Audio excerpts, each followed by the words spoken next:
harta anak yatim itu ya memang dikhususkan untuk anak yatim. Tidak ada boleh seorang pun sekalipun adalah wali daripada yatim tersebut menggunakan harta tersebut. Maka dalam surah apa itu? Yang terkait dengan aklul yatama, menghardik anak yatim, memakan harta anak yatim itu akan mendapatkan kecaman dari Allah Subhanahu wa taala.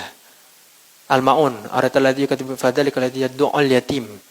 Mereka yang menghardik anak yatim mulai huddu ala ta'amil miskin dan juga tidak memberikan makan kepada anak yatim, artinya harta dari mereka itu diambil satu persatu. Ya, itu tidak diperbolehkan walaupun dia menjadi wali daripada yatim tersebut kecuali anak yatim itu sudah ridho.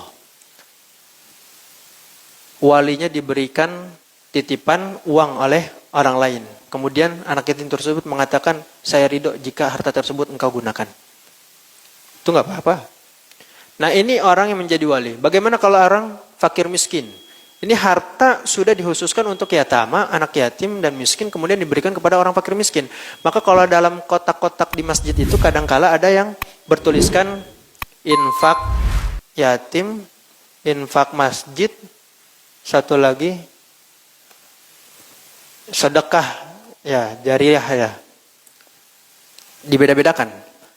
Ya kalau sudah satu kotak itu dikhususkan kan berarti tergantung keinginan orang yang memasukkan uang tersebut ke dalam kotak tersebut. Oh saya pengen mendapati pahala seperti Rasulullah itu katakan ana waqafil yatim fil jannah hakadha. Kata Rasulullah ana waqafil yatim fil jannah hakadha. Aku bersama orang yang memuliakan anak yatim itu fil jannah di dalam surga hakadha. Wa asyara bisababatain wal wusta.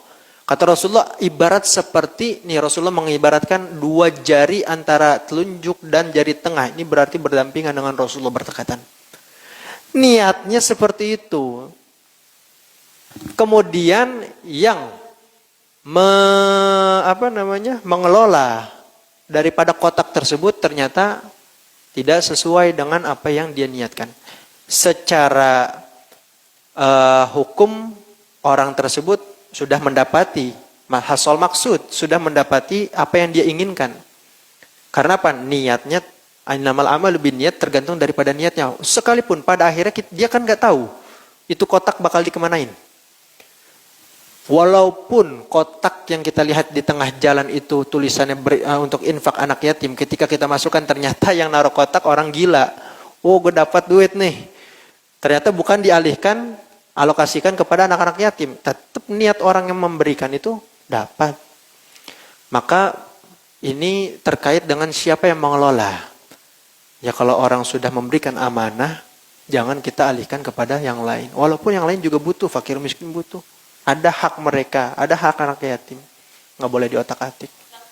Yang dimaksud dengan anak yatim itu man lam yablug dalam fikih. Man lam yablug umral baligh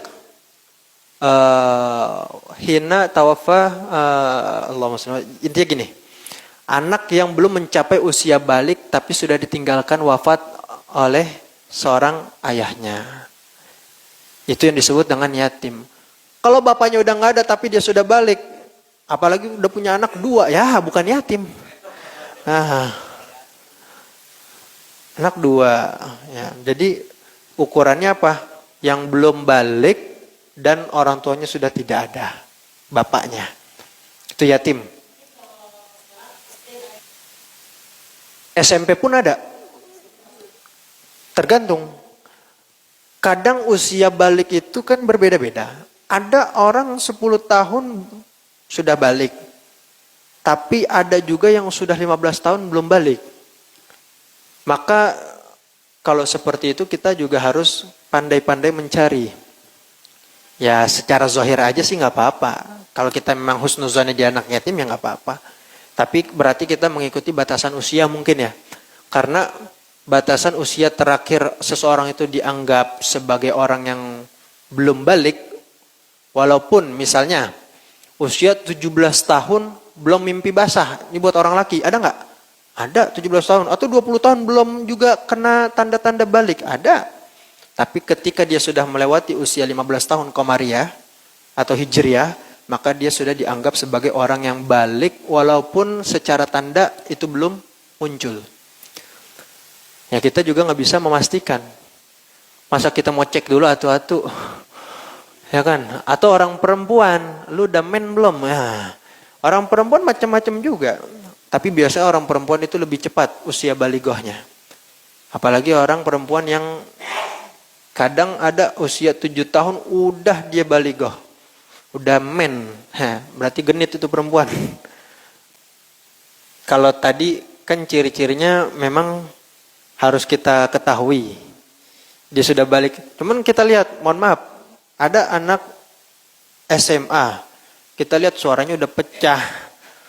Jakun udah ada. Jenggot punya. Masa ia belum balik? Ada orang perempuan. Tubuhnya juga sudah berubah.